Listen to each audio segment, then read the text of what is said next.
ça va être ouais, ce besoin de me sécuriser, de me dire que tout simplement ça va bien se passer, de renforcer peut-être la confiance en moi. Ça peut être aussi un manque de confiance, le fait d'avoir peur, ça je ne sais pas, c'est une question. Mais ouais, elles m'apprennent que j'ai besoin peut-être me connaître davantage. J'ai envie de vous dire que on ne se connaît jamais bien assez. On en apprend tous les jours sur nous et sur les autres par conséquent. Donc ouais, peut-être que ces peurs-là me demandent de me sécuriser, d'apprendre à me connaître davantage et à de me faire confiance. Ouais. Tu dois être, comment tu dois tenir un foyer, comment tu dois être en face de ton mari, comment tu dois être à l'école ou au boulot. Comment, et parfois ça se manifeste pas la mauvaise manière, mais d'une manière qui n'est pas forcément adéquate avec, j'imagine, le milieu professionnel. Par exemple, si on se dit, voilà, devant un aîné, il ne faut pas parler, devant quelqu'un de plus âgé que toi, tu te tais, tu écoutes, même si ce que la personne qui dit en face n'est pas forcément en guillemets vrai ou plausible ou logique, on a tendance parfois à ne pas vouloir la contredire parce que c'est mal poli. Sauf que dans le milieu professionnel, ok, il y a la hiérarchie, ok, il y a un respect, mais lorsque parfois notre compétence permet de pouvoir dire avec respect, il n'y a pas de souci par rapport à ça, à notre N+1 qui se trompe, notre éducation peut parfois nous freiner dans ça. Et comme je te comprends, ma chère Magali.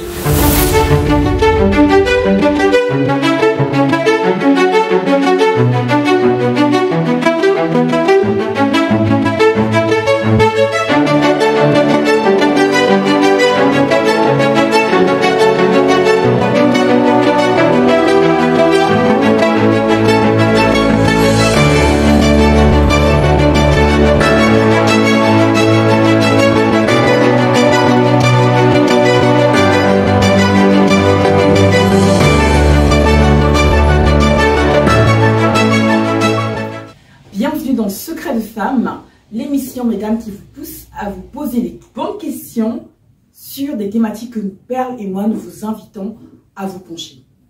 Je suis Linda Kouvoma Mouteme, je suis heureuse de pouvoir vous retrouver encore une fois pour cette autre émission de Secrets de Femmes sur The Focus, le média qui vous valorise, madame, dans votre rôle de mère et de professionnelle. Aujourd'hui, nous allons aborder les secrets de notre chère Magali Tony Bru. Magali est une femme d'exception, comme on les adore. Une femme qu'on a eu la bénédiction de recevoir dans l'émission Focus Sur. Pour vous qui nous suivez depuis quelques années déjà, vous savez ce qu'est l'émission Focus Sur. Je vous invite à aller voir l'émission de novembre en particulier. Vous connaîtrez un peu plus Magali, qui est vraiment une femme inspirante. Magali, au-delà du fait qu'elle soit une femme inspirante, tout simplement, elle a lancé un podcast qui s'appelle JDV, J'entends des voix. C'est la fondatrice de ce podcast que vous pouvez retrouver sur toutes vos plateformes de diffusion, vos plateformes préférées de diffusion des podcasts, Onshore, Spotify, et plein d'autres que je ne connais pas, je suis désolée. Moi, je l'écoute beaucoup sur Spotify. Donc, pour toutes les personnes qui connaissaient d'autres plateformes, n'hésitez pas à retrouver Magali sur sa chaîne de podcast. J'entends des voix. Elle met en lumière des professionnels, donc les personnes derrière des vocations, derrière des professions. C'est juste inspirant. Allez-y d'écouter. Sans plus tarder, pour l'émission Secrets de Femmes, pour vous qui nous rejoignez, mesdames, et qui ne savez pas encore ce que c'est concrètement Secrets de Femmes, c'est simplement une plateforme de The Focus sur laquelle vous trouverez, là aujourd'hui, je crois qu'on est à une 50aine de thématiques. Et pour chacune des thématiques, vous avez minimum 10 questions. Vous avez 10 questions que nous vous invitons à vous poser, madame, parce que nous pensons qu'en répondant à ces questions, vous trouverez votre propre vérité. Vous l'aurez compris, il n'y a aucune réponse sur cette plateforme. Il n'y a pas de réponse majeure. Votre réponse, vos réponses à vous sont votre propre vérité. C'est pour ça que nous vous invitons à vous pencher dessus. Et dans ce format un peu spécial qu'aujourd'hui, je vous invite encore une fois à me rejoindre, je vais vous lire les questions, les 5 premières questions de cette plateforme, encore une fois que je vous répète, Secrets de Femmes. Et vous n'aurez pas mes réponses aujourd'hui. Non. Aujourd'hui, vous aurez les réponses de Magali, vous l'aurez compris. Donc, c'est Magali qui va répondre, qui s'est prêtée au jeu, encore une fois, merci ma chère Magali, qui s'est prêtée au jeu des réponses de Secret de femme. La thématique, je ne vous laisse, j'arrête de vous faire longuir, hein, encore une fois, c'est Secret de femme pour accepter ses peurs. Secret de femme pour accepter ses peurs. Ça sera en 2 parties. Les 5 premières questions constitueront la première partie et les 5 autres questions constitueront la seconde partie. Je vous invite à aller voir vous-même déjà ces questions-là. Mais dans tous les cas, je vais vous lire les 5 premières questions et nous allons écouter notre chère Magali nous donner ses réponses. Et oui, ça m'arrivera peut-être de commenter, de renchérir, de revenir sur 1 ou 2, 3 réponses qui m'auront fait vibrer parce que je connais ma chère Magali, je sais qu'elle va me faire vibrer. Et comme vous, je découvrirai ses réponses. Vraiment, je n'ai pas écouté les réponses, donc je ne peux pas savoir ce qu'elle aura répondu. À la question 1, sans plus tarder, je vais vous les lire, ces 5 fameuses questions. Donc je rappelle la thématique, c'est Secret de femme pour accepter ses peurs. La question 1, c'est « Sais-tu précisément lister 3 de tes plus grandes peurs à l'heure actuelle ?» Sais-tu précisément lister 3 de tes plus grandes peurs à l'heure actuelle? La question 2, qu'est-ce que ces peurs t'apprennent sur toi? Qu'est-ce que ces peurs t'apprennent sur toi pour la question 2? La question 3, c'est « Parviens-tu à identifier la source de ces 3 peurs majeures ?» Parviens-tu, pour la question 3, à identifier la source de ces 3 peurs majeures? Et la question 4, l'avant-dernière que je lirai, s'il fallait que tu donnes un visage à ces peurs, serait-il celui d'un humain menaçant ou celui d'un monstre? S'il fallait que tu donnes un visage à ces peurs, serait-il celui d'un humain menaçant ou celui d'un monstre? La question 5, et je m'arrêterai là pour pouvoir ensuite lancer l'écoute des réponses de ma chère Magali. À quel moment précis une ou toutes ces 3 peurs se manifestent-elles? À quel moment précis une ou toutes ces 3 peurs se manifestent-elles? C'est parti pour l'écoute de la première réponse de ma chère Magali. C'est simple, vous voyez, là j'ai mon téléphone, elle m'a envoyé ses réponses.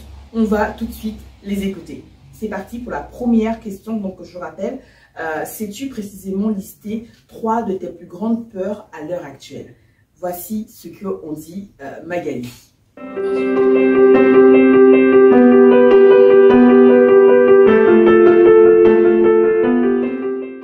Bonjour Linda, j'espère que tu vas bien. Écoute, je vais répondre à tes 10 questions qui m'ont fait tourner la tête, des questions à 360 degrés, mais en tout cas qui valaient la peine de s'y pencher parce que j'ai trouvé que les 10 étaient très intéressantes.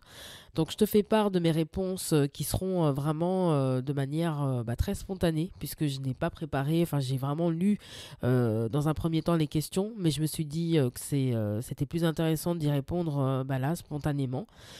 En direct. Alors, je vais commencer par la première question qui m'a fait tilt parce que ça m'a permis de faire un bilan sur où j'en étais de mes peurs. La première question, c'est sais-tu précisément lister 3 de tes précisément lister 3 de tes plus grandes peurs à l'heure actuelle? Alors oui. Alors précisément, je ne sais pas si je vais être très précise, mais en tout cas, je vais me donner les moyens de l'être. La première peur pour moi, ce serait la peur de réussir. La peur de réussir, pourquoi? Parce que, alors je peux pas dire que j'ai connu des échecs, parce que maintenant j'ai un rapport complètement différent par rapport à l'échec. Je sais que maintenant ce sont des apprentissages, mais je vais pas trop m'égarer, je vais y répondre à la première question en listant cette première peur qui est la peur de réussir. Parce que, tout simplement, comme avant, je n'osais pas me donner... c'est pas que je n'osais pas me donner les moyens, mais j'osais pas aller réaliser peut-être des rêves, des projets. Maintenant que j'ose, ça fait quand même peur. Parce qu'on se dit, mince, ça marche. Donc ouais, je pense que c'est la peur de réussir. Quand on n'est pas habitué, j'entends là par la réussite, le fait de vivre une vie qui nous inspire. Et moi, c'est ça, c'est la peur de réussir une vie à laquelle j'ai tout simplement toujours rêvé. La deuxième peur, elle est apparue pas plus tard que ce matin. Il faut absolument que je rebondisse un peu dessus. Alors, ce qui est intéressant, ma chère Magali, je sais que tu me regardes là, ce serait intéressant d'avoir peut-être la suite. Mais vous voyez, je ne sais pas si vous partagez aussi cette peur de Magali, la peur de la réussite. Je la rejoins beaucoup parce qu'on parle souvent de la peur d'échouer, la crainte de ne pas y arriver, de ne pas atteindre ses objectifs, de ne pas pouvoir réaliser ses rêves. D'ailleurs, l'émission de novembre parlait des rêves, de pouvoir réaliser ses rêves avant 30 ans. Allez-y, regardez l'émission de Focus sur de novembre, vraiment, vous allez aimer. Mais c'est vrai qu'on parle beaucoup, donc je reviens à la première peur de ma chère Magali, c'est la peur de réussir.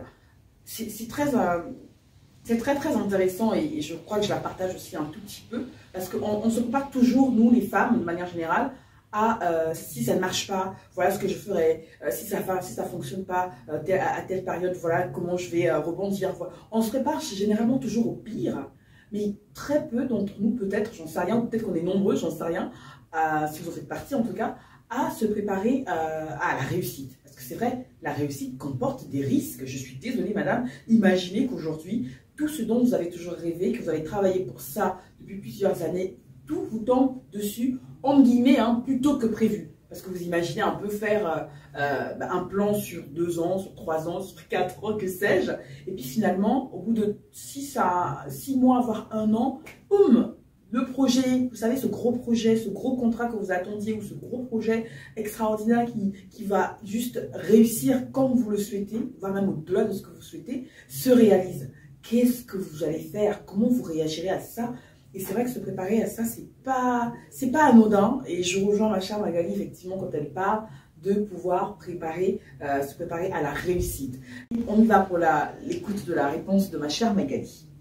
Elle est apparue pas plus tard que ce matin. Je faisais un petit peu il y a un flashback qui m'est revenu par rapport à mes relations. Alors, je parle pas de mes relations, on va dire, sentimentales, puisque je suis bien installée dans un mariage où là aussi j'ai dû faire face à une très grande peur. Peut-être que je la développerai un petit peu plus tard dans cette émission.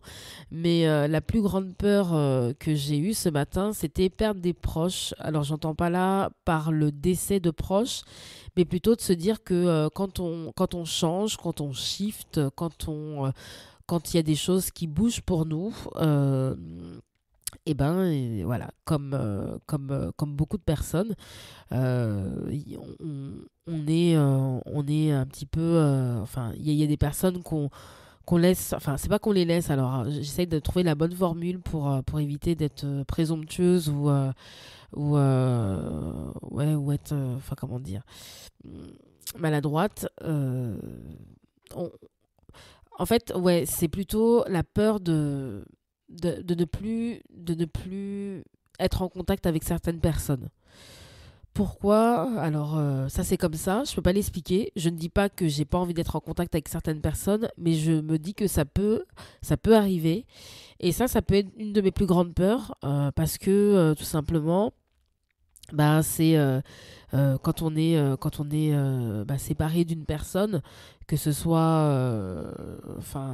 un ami, un petit ami, un compagnon ou autre, ça reste toujours un petit peu un deuil, hein. Le mot est fort, mais c'est de vivre sans la personne, sans les personnes concernées. Donc ouais, j'ai eu cette petite peur-là, peut-être en pensant à une ou deux personnes en particulier. Et je me suis dit, mince, ces personnes-là, j'ai pas forcément envie de les perdre, mais ça se pourrait que plus tard, parce qu'on aura pris des chemins complètement différents, on sera peut-être amené à moins se voir. Pas à ne plus se revoir, mais à moins se voir. Donc voilà pour la deuxième. Et puis la troisième... La deuxième réponse de ma chère Magali concernant donc qu'est-ce que ces peurs t'apprennent sur toi, vous venez juste de l'écouter. Qu'est-ce que vous en pensez? Est-ce que vous partagez cette peur également? Est-ce que c'est une peur complètement différente, à l'opposé de ce qu'elle vient de dire? Je ne sais pas, ce serait intéressant de pouvoir vous lire en commentaire, ou encore mieux, n'hésitez pas à envoyer vos réponses également, parce que oui, cette thématique-là, je ne l'ai peut-être pas dit en introduction, mais vous pouvez vous aussi vous prêter au jeu des réponses à Secret de femme pour accepter ses peurs, parce que vos réponses vont être forcément différentes de celles de ma chère Nathalie, et on aura plaisir, mesdames, à pouvoir également vous mettre en lumière si vous souhaitez passer avec nous en émission Secret de femme. La troisième, je dirais, je réfléchis, la troisième, je l'avais juste au bout de ma langue il n'y a même pas 10 minutes. J'ai dit peur de ne pas, enfin, si peur de réussir, peur de perdre des proches, et la troisième, ça serait, ouais, peur de changer, voilà. Peur de changer, pas forcément de personnalité, mais de changer de cadre de vie. Euh, parce que voilà, je pense que ça fait partie d'une de mes plus grandes peurs. Quand je parle de cadre de vie, c'est d'acheter une maison, d'habiter dans un autre endroit. Je parle pas forcément de luxe ou quoi, ou d'avoir la merco ou l'employé de maison. Non, je parle de cadre de vie, bah ouais, tout simplement, c'est ça. Parce que j'ai toujours été habituée. Alors là, j'habite pas très loin de la ville, mais dans un quartier un quartier résidentiel assez calme. Mais c'est vrai que je n'ai jamais été encore propriétaire de ma propre maison. Et ça me fait extrêmement peur. Alors que j'en meurs d'envie, on dit toujours, on rencontre toujours une peur égale à notre désir. Et ben là, c'est vrai que ça me fait bizarre parce que c'était quelque chose que je m'interdisais. Alors oui, il y a ça, il y a peur de changer de cadre de vie. Ouais, je pense que c'est ça la troisième peur. Nous venons d'écouter les 3 peurs de ma chère Magali. Pour la question 1, je vous le rappelle, donc, qui était, sais-tu précisément lister 3 de tes plus grandes peurs à l'heure actuelle? Je ne sais pas si vous partagez ces peurs, si elles sont similaires à ce que vous avez le plus du mal à imaginer oui, à imaginer faire face. On serait ravis de vous lire. On y va pour la deuxième question qui, je le rappelle, est « Qu'est-ce que ces peurs t'apprennent sur toi ?» On va écouter les réponses de ma chère Magali Tony Bru. C'est parti. Qu'est-ce que ces peurs t'apprennent sur toi? Alors, ces peurs m'apprennent sur moi tout simplement que j'ai besoin de me sécuriser moi, pas par le biais de matériel ou quoi. Enfin, après, chacun est libre de mettre la définition Enfin, chacun est libre de se sécuriser comme il l'entend, bien évidemment. Mais moi, me concernant, ça va être ouais, ce besoin de me sécuriser, de me dire que tout simplement ça va bien se passer, de renforcer peut-être la confiance en moi. Ça peut être aussi un manque de confiance, le fait d'avoir peur. Ça, je ne sais pas, c'est une question. Mais ouais, elles m'apprennent que j'ai besoin alors peut-être me connaître davantage. J'ai envie de vous dire que on ne se connaît jamais bien assez. On en apprend tous les jours sur nous et sur les autres, par conséquent. Donc, ouais, peut-être que ces peurs-là me demandent de me sécuriser, d'apprendre à me connaître davantage et à me faire confiance. Ouais, toujours ça. La confiance en soi, on pense que c'est en réalisant un truc qui fait qu'on va avoir confiance. Oui, sur le moment, à l'instant T, bien évidemment, on va avoir confiance. Mais la confiance, c'est une hygiène de vie, elle se cultive tous les jours. Au même titre qu'on se lave les dents tous les jours, c'est comme la confiance en soi, c'est pareil, il faut la cultiver, il faut l'entretenir tous les jours. Donc c'est l'exemple que je prends. C'est que c'est pas un événement qui va faire qu'on va avoir confiance, ça va y participer, mais c'est vraiment un travail qu'on doit faire, qu'il est préférable de faire tous les jours, tous les jours, tous les jours, tout au long de sa vie. Si c'est pas tous les jours, c'est tout au long de sa vie. Donc voilà, après ça reste ma pensée et bien évidemment, ce n'est pas une vérité absolue. Non, il faut absolument que je rebondisse sur cette deuxième réponse. Je rappelle la question, donc c'était qu'est-ce que ces peurs t'apprennent sur toi? Magali vient de me faire mon effet Fukushima, comme j'aime bien le dire. Ouais, parce que c'est vrai que elle a mis le doigt sur un des objectifs premiers même de l'existence de cette plateforme Secret de Femmes by The Focus et surtout de cette émission Secret de Femmes, tout simplement, que vous regardez là actuellement. Parce que Perle et moi, donc Perle, l'autre co-animatrice de ce média, madame qui vous voyez dans votre rôle de maman et professionnelle, on pense sincèrement que, en tout cas, moi, je vais parler pour moi, parce que Perle, voilà, elle n'est pas là, mais je vais parler pour moi. Je crois fermement, intrinsèquement, vraiment au plus profond de moi, que la connaissance de soi est la base de tout. La base de tout, pour moi en tout cas, dans la vie. Savoir faire, prendre des décisions, avoir confiance en soi, justement, elle en parle, ma chère Magali, avoir de l'estime de soi. ça ne veut pas forcément dire qu'on occulte nos craintes, nos insécurités quand on a confiance en soi. C'est juste que la connaissance de soi nous amène à pérenniser, au fait, déjà à atteindre ce niveau de confiance en nous, d'estime de nous, mais surtout, on arrive à pérenniser ça, en fait. Et je la rejoins à 1000% quand tu as dit que ça ne termine vraiment jamais, la connaissance de soi, mais je crois aussi que c'est important de savoir qui on est à un instant précis de sa vie, surtout, mesdames, lorsqu'on a besoin de prendre une décision majeure dans nos vies, et savoir qui on est, avec ce qu'il y a de plus extraordinairement beau en nous et de ce qu'il y a d'un peu moins beau, d'un peu moins luisant, et qu'on soit OK avec ça, c'est important. Il y a plusieurs façons de pouvoir faire ce voyage, comme j'aime bien le dire, vers la connaissance de soi. Et je rejoins vraiment Magali quand elle dit, voilà, se connaître soi, c'est important pour l'estime, entre autres, et ne pas y arriver. Ça peut être, je crois, problématique. Mais justement, cette plateforme-là vous aide, madame, à faire un pas de plus vers cette fameuse connaissance de soi. On y va pour écouter la troisième réponse de ma chère Magali. Je rappelle, la question 3, c'est parviens-tu à identifier la source de ces 3 peurs majeures? On y va pour l'écoute de la réponse de ma chère Magali. Ça reste ma pensée et bien évidemment, ce n'est pas une vérité absolue. Parviens-tu à identifier, donc ça c'est la troisième question, parviens-tu à identifier la source de ces 3 peurs majeures? Oui. Oui, ah oui, très clairement. Là, je n'ai aucune hésitation pour répondre à cette question. Oui, bien évidemment, c'est j'en avais parlé pendant l'émission The Focus, Focus sur, pardon, par la plateforme The Focus. J'en avais parlé, c'était moi, la source de ces 3 peurs majeures, c'est la loyauté familiale. Alors, je m'explique. Par loyauté familiale, je me suis enfermée dans un rôle, que ce soit petite fille, ado, jeune adulte, quel que soit mon statut, que ce soit épouse, femme, petite amie, etc. Mais je me suis toujours enfermée dans un rôle par loyauté familiale. Et par conséquent, j'ai peut-être reproduit consciemment ou inconsciemment, plutôt inconsciemment et consciemment, un schéma familial. Et que finalement j'ai réussi, quand je dis casser, hein, c'est pas qu'il n'était pas bon, c'était juste qu'il n'était plus adapté pour moi. Et je pense que cette loyauté familiale, je me la traîne encore elle fait partie intégrante de ma vie.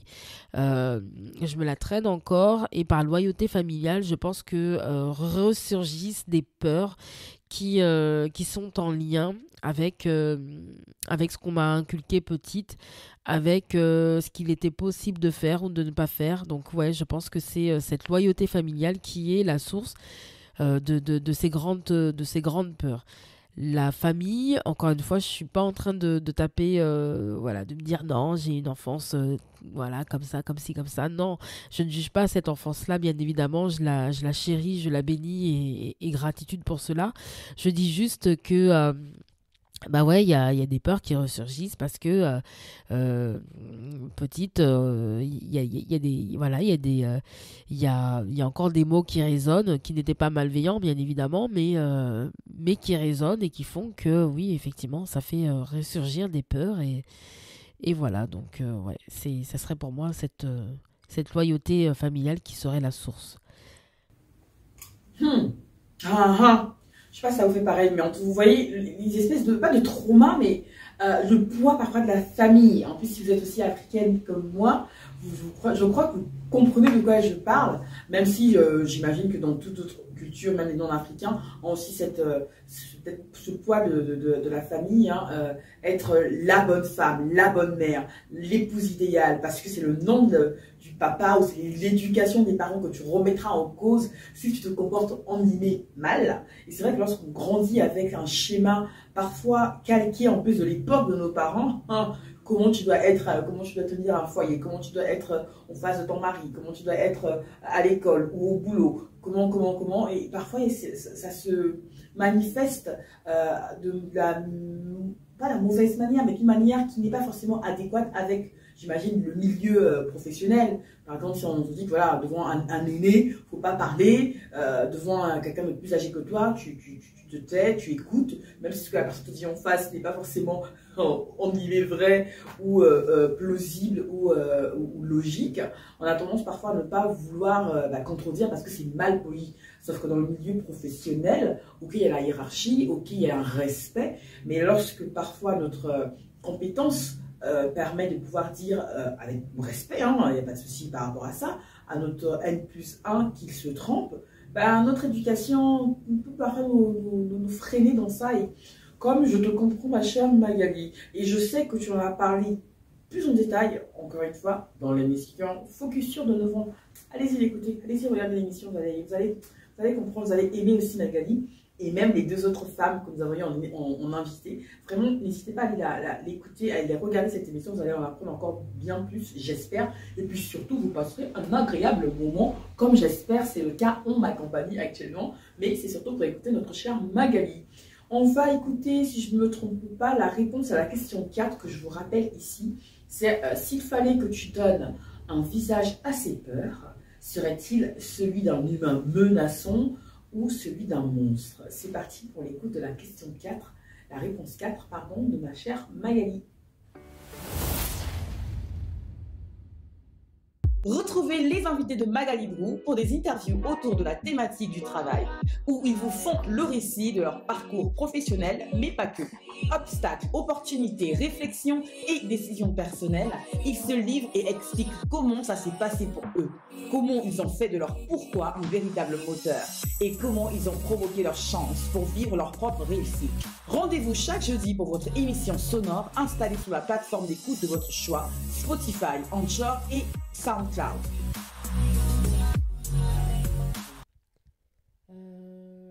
S'il fallait que tu donnes un visage à ses peurs, serait-il celui d'un humain menaçant ou celui d'un monstre?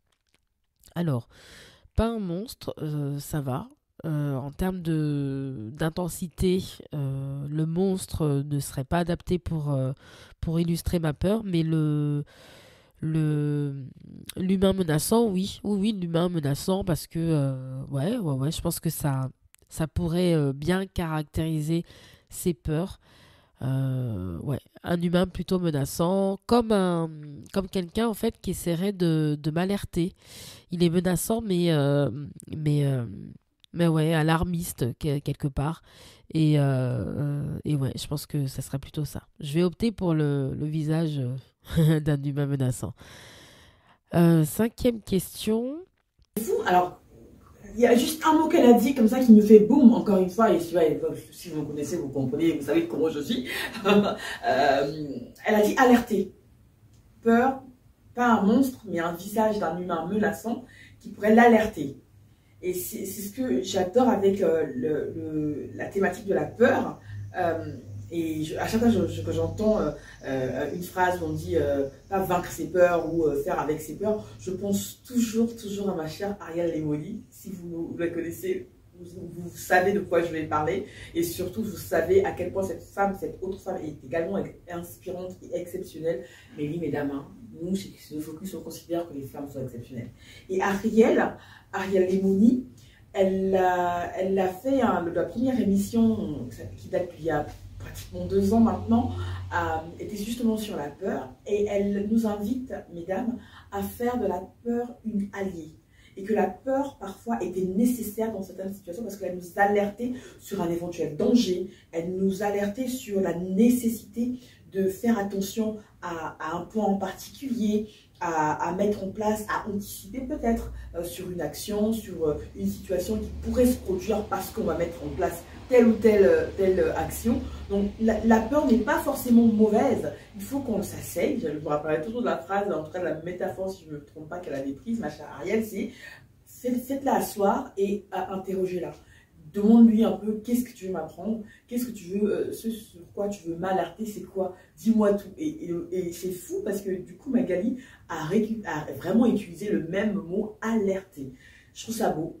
Et je ne sais pas ce que vous en pensez, mais vraiment, les peurs sont là pour nous alerter, pour oui, c'est ça, pour nous inviter à avoir un point d'attention sur quelque chose en particulier lorsqu'encore une fois, en général, on est prête à se lancer dans quelque chose de nouveau, dans quelque chose auquel on tient et qui est très important. Et donc, on a cette peur, un peu cette boule au ventre, vous savez de quoi je parle. Ouais, vous savez de quoi je parle. Allez, on arrête de bavardage là. On va à partir sur la question 5. À quel moment précis une ou toutes ces trois peurs se manifestent-elles? On écoute la réponse de Magali. Ces trois peurs se manifestent-elles? À quel moment précis une ou toutes ces trois peurs se manifestent-elles quand je réussis quelque chose? Du moins, quand j'ai une opportunité. Quand j'ai une opportunité, je ne sais pas pourquoi, alors là, on va parler même plus de stratégie d'auto-sabotage. Quand je réussis quelque chose, enfin du moins, pas réussir, mais quand j'ai une opportunité de dingue que j'ai provoquée, dont je me suis donné les moyens pour pouvoir peut-être l'avoir, je ne sais pas enfin comment l'exprimer, mais quand j'ai une opportunité qui s'offre à moi, et ben là tout de suite j'ai peur. J'ai peur de ne... Enfin, là, ouais, il y a peut-être la peur, là, du coup, qui ressurgit, la peur de ne pas y arriver. Ensuite, une fois que j'ai identifié cette peur de ne pas y arriver, je me dis, mais non, je me donne un exemple en me disant, mais non, t'as toujours, voilà, quand il y avait des trucs, t'étais persuadé de ne pas y arriver, bah t'as réussi parce que tu t'en es donné les moyens, parce que t'as appris, parce que ceci, j'arrive à justifier en fait que ce que je suis en train de penser est complètement faux et obsolète. Mais ouais, quand j'ai une opportunité de dingue que j'attendais, je crois, depuis même avant même que je naisse, ouais, la peur, les trois peurs, alors peut-être pas la peur de changer de cadre de vie, elle vient après, mais la peur de réussir, elle vient. Et la peur de perdre des gens, oui, parce que si je m'offre, enfin si je réponds à cette opportunité, si je la saisis plutôt, ce qui se passe, c'est que tout change. Bien évidemment, tout, dans le tout, je ne saurais vous décrire quoi, mais ouais, il y a beaucoup de choses qui vont changer, ça, forcément. Donc ouais, c'est quand j'ai une grande opportunité. Comment tes peurs se... La question 5 et la réponse 5 de ma chère Magali. C'est vrai elle parle au final de l'inconnu, hein, si j'essaie un peu, en tout cas moi c'est comme ça que ça résonne au moins. C'est vraiment l'inconnu qui parfois est à l'origine des peurs. Et comme on ne sait pas ce qu'il y a, et pas encore de la réussite, on ne sait pas ce qui va être derrière la réussite. Une fois que j'aurai, comme elle le dit, cette opportunité qui se présente à elle, si elle accepte, si elle embrasse cette opportunité, qu'est-ce qui va se passer après? C'est assez profond ce que tu partages là, ma chère Magali. En tout cas, merci pour ça. Et là, on va passer, je pense, à la deuxième partie, à présent, de cette émission Secret de femme, dont je vous rappelle le sujet d'aujourd'hui, Secret de femme pour accepter ses peurs. Je ne sais pas si vous avez bien fait attention, on n'a pas dit vaincre ses peurs, contourner, craindre, ou je ne sais pas moi, occulter ses peurs. Non, c'est accepter ses peurs. Parce qu'au final, je crois qu'on doit vivre avec. On ne peut pas faire autrement. C'est comme si vous disiez que vous ne vouliez plus votre bras gauche. Je suis caricature, mais c'est pas forcément très loin de la vérité, je pense.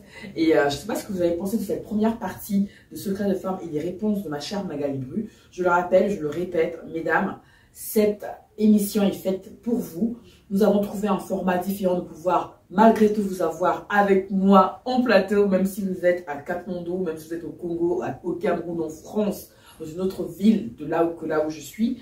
Vous n'êtes pas obligé d'être sur... J'aurais bien voulu vous avoir là à côté. Hein.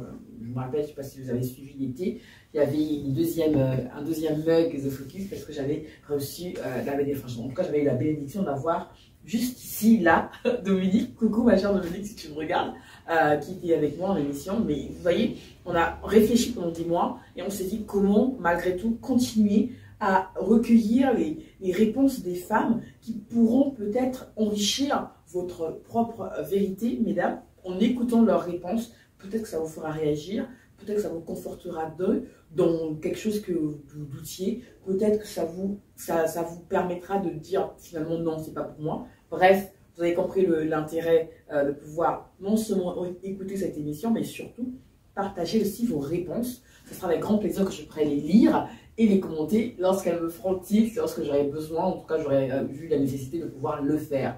On y va pour la deuxième partie de l'émission? Vous êtes toujours là? Allez, on y va, c'est parti.